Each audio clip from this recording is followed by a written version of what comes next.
Bienvenidos a PDA, Política, Democracia y Autonomía, donde el día de hoy entrevistaremos a dos estudiantes universitarias y una madre cabeza de hogar.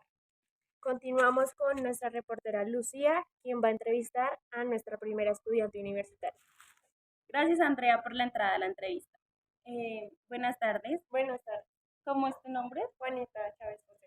Actualmente, ¿qué carrera estás ejerciendo? Licenciatura en Pedagogía Infantil, ¿En qué semestre vas? en el primero, Y esta entrevista es para. Fundamentación Antropológica. La primera pregunta que te voy a realizar el día de hoy es de qué manera se puede fomentar la autonomía en quienes ejercen la democracia. Bueno, yo creo que la democracia debe empezar desde que estamos niños, que se debe fomentar desde casa y creo que la autonomía se puede manifestar en forma de que los docentes y los dirigentes en los hogares fomenten la opinión propia crítica, donde cada uno piensa lo que mejor crea y también está en no dejarse llevar por lo que nos dicen o no dejar comprar los votos, sí tener ese criterio personal de no dejarnos llevar por lo que opina un tercero o tampoco dejarnos llevar de porque me ofreció algo bueno, entonces este es y creo que de esa manera se puede fomentar. Y asimismo, desde niños hay que empezar a fomentar ese criterio personal, que ellos puedan decidir por sí mismos y que puedan decidir bien, sobre todo. Ok, gracias, Juanita. Gracias, Lucía, por tu primera intervención con la primera entrevista, Juanita. Continuamos desde estudio con Ashley Contreras, ¿en qué carrera estás? en licenciatura en educación infantil, ¿En qué semestre? primer semestre. Bueno, continuamos contigo y quería hacerte la pregunta de ¿en qué aspectos crees tú que se vea afectada la educación a raíz de los procesos políticos de un país? Bueno, considero que a raíz de los procesos políticos se ha visto la educación muy afectada en la parte de los recursos. Más que todo la educación pública, ya que ha sido, bueno, le han hecho falta muchos recursos para poder brindar un mejor desarrollo a los niños y las niñas, ¿no? Como podemos evidenciar muchas veces en las escuelas, la mayoría de los niños estudian en un colegio público porque las familias o los padres de familia no tienen los recursos suficientes para brindarles una educación privada. Y esto ha hecho que los políticos dejen a un lado como esa importancia de la educación, ya que creo que es un centro primordial para las personas que vamos a ser a futuro. Es decir, ¿qué le pedirías tú a un gobierno o a la política que te brindara en tu escuela o en tu aula para que la educación que tú le vas a brindar a los niños sea mejor? Creo que, bueno, una de las cosas que le pediría es que deje de hacer tantas promesas en vano, ¿no? Y que se centren en lo que realmente es importante. Entonces, en algunas escuelas públicas podemos ver que son, bueno, hacen falta muchos materiales tecnológicos, materiales para las actividades recreativas, deportivas, hacen falta docentes porque en algunos casos vemos como los niños pasan uno, dos, hasta tres periodos sin docentes de matemáticas, educación física, español. Entonces eso lleva a que Colombia sea uno de los países con menor educación o menos avanzada. Muchas gracias, Ashley. Continuamos con Lucía para la siguiente pregunta. Claro que sí, Andrea. Continuando con Juanita, quiero realizarte la segunda pregunta, que es, ¿crees que los gobernantes tienen en cuenta a los ciudadanos a la hora de tomar una decisión que los incluya? Bueno, creo que es una pregunta compleja porque entra el sí pero no o entra también la respuesta del depende porque creo que la tienen en cuenta cuando les conviene tenerla en cuenta. Digamos que en cuanto a la educación, em, se ha visto que el gobierno ha hecho y ha actuado frente a muchas situaciones, pero frente a muchas otras se hacen los que no saben o se apartan o la excusa es que no saben cómo o que simplemente no están enterados. pero yo creo que de gobernantes está esa labor, esa responsabilidad de ir más allá, de averiguar de qué está pasando y de ver qué solución puede darse a ese problema. Y creo que ahí es donde nunca se han dado cuenta de que muchas veces la solución la tiene la sociedad y que esa solución es la que les puede ayudar. Entonces pienso que no la tienen tan en cuenta y que sí debería ser así, porque muchas veces en esas problemáticas que solamente se ven como problemas, también entra el tema del conflicto y que a base del conflicto se dan los crecimientos. Entonces, creo que debería verse más como un crecimiento personal, como un crecimiento de una sociedad, más que como un problema y darle solución a eso también. Ok, Juanita, muchas gracias.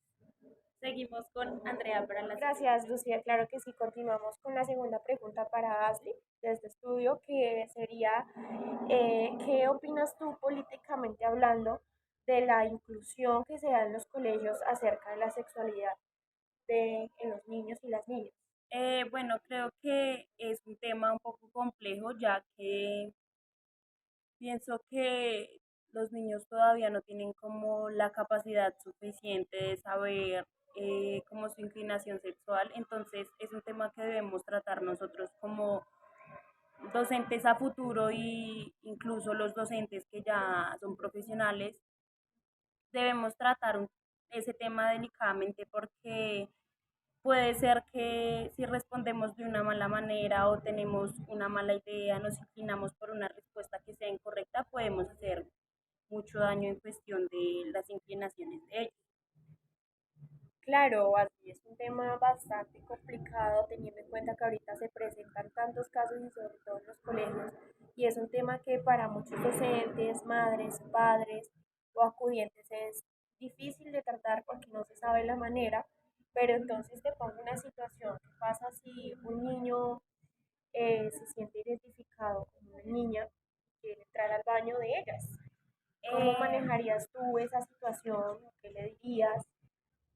Creo que de mi forma de pensar como docente, y no solo como docente, sino también como primeramente persona, él inculcaría los valores que en mí existen, ¿no? Le diría de una manera adecuada que pues es una forma errónea de entrar al baño, que existe el baño para él, que él es un niño, que hay ciertas cosas para él y otras para niñas, pero creo que de ahí no podría avanzar más porque no sabría la forma en la que él se comporta en la casa o qué atención le ponen, de qué manera le enseñan o detrás de todo esto si viene alguna situación compleja. Entonces, solo haría lo que estuviera en mis manos, que es como enseñarle lo básico, lo que puedo enseñarle y hablaría con los padres de familia porque siento que es un tema que no solo debemos tratar nosotros como docentes, sino también de la mano de ellos porque pues al final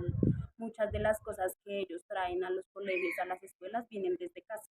Claro, totalmente de acuerdo. Todos los docentes deben ir de la mano con la familia, ¿no? Todo va enlazado uno con lo otro. Ya continuamos. Continuando contigo, Juanita, la tercera pregunta que tengo para hacerte es, ¿crees que puede justificarse el aislar o el no tener en cuenta a cierta sociedad del proceso democrático?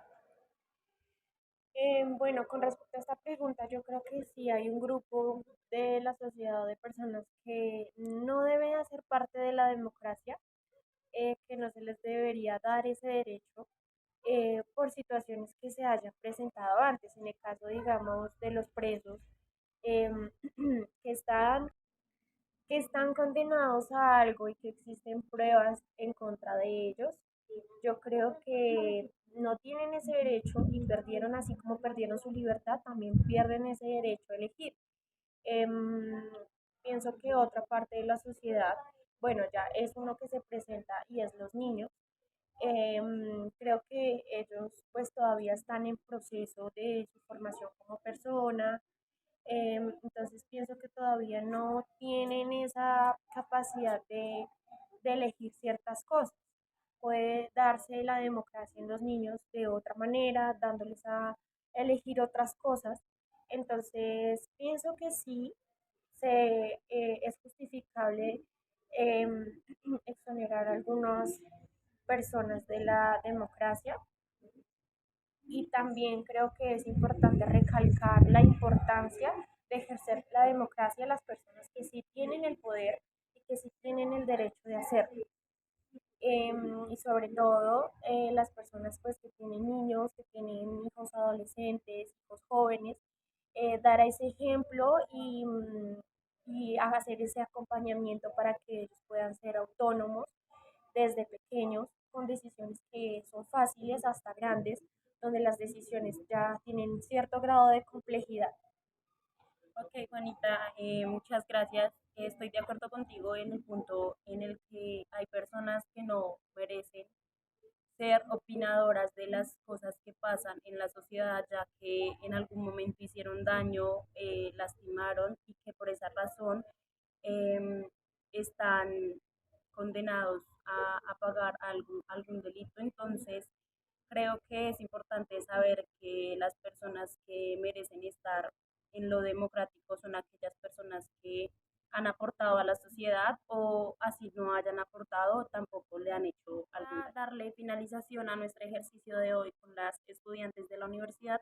Juanita, tengo una última pregunta para ti y es, ¿cómo crees tú que debe darse el equilibrio de la autonomía tanto en el hogar como en la escuela? Bueno, yo creo que el equilibrio de la autonomía, tanto en la casa como en la escuela, debe darse conjuntamente, tiene que ser un equipo, tiene que ir de la mano. Tanto la autonomía que se le da en la escuela debe dársela en el hogar y la que se le da en el hogar debe dársela en la escuela, porque si no, eh, pues puede presentarse el caso en el que el niño solamente pueda seguir una instrucción. Conozco un caso, es un caso personal en el que a un niño en el colegio se le enseña que sus partes íntimas nadie las toca, nadie las puede ver y en la casa, entonces el papá, la mamá, pues siempre están en constante contacto o visualización de ello por temas naturales y no está mal, pues porque son sus padres, pero ahí es cuando el niño entra en un choque, en una confusión, porque en el colegio me están diciendo que nadie me puede ver y nadie me puede tocar, pero en la casa me bañan o me estregan o me aplican la crema.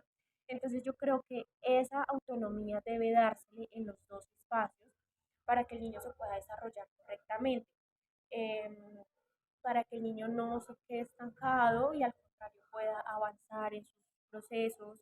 em, y pues Clara, es importante que tanto en la escuela como en la casa entiendan el proceso que el niño lleva en el otro lugar, entender que no siempre está con nosotros, entender que no siempre están en los mismos espacios, entender que aprenden de todos los lugares donde están y valorar ese aprendizaje y acompañarlos a ellos a que puedan llevar ese aprendizaje más allá y ponerlo en práctica en su desarrollo. Creo que esa es mi respuesta. Ok, Juanita, muchas gracias. Y sí, coincido demasiado contigo porque siento que los padres de una u otra manera deben también darle a su hijo la libertad de ser independiente, claro está, siempre estando muy pendiente de él, de lo que realice, de sus hábitos, de lo que frecuente, quién lo frecuente y en dónde se frecuente. Entonces, pero sí es importante darle la independencia de que él pueda hacer desde pequeño sus cosas solo y que a futuro no tengan que siempre estar como con él para que él pueda realizar sus actividades.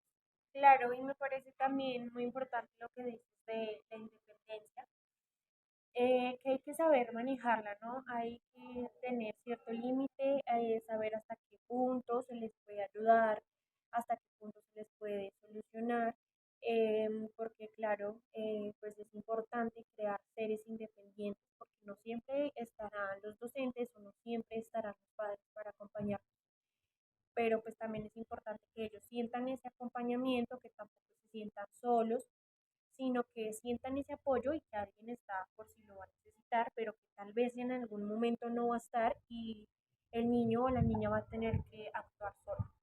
Ok, Juanita, y con esto terminamos la actividad de hoy. Muchas gracias por tu participación en el programa. Eh, Hola, buenas noches. Hola, buenas noches. ¿Tu nombre es? Magda Viviana Rico, ¿Y eres familiar de? una de las estudiantes de la universidad. Bueno, Magda, la siguiente pregunta que tengo para hacerte es, ¿cómo fomentas tú en tu hogar la autonomía en tus hijos? Es enseñarlos a ser independientes, como que se bañen solos, que coman solos, que hagan sus tareitas solos, que se vistan solos, que puedan servirse un alimento ellos solos. En resumidas palabras, que aprendan a ser independientes y a defenderse solitos. Gracias. Ok.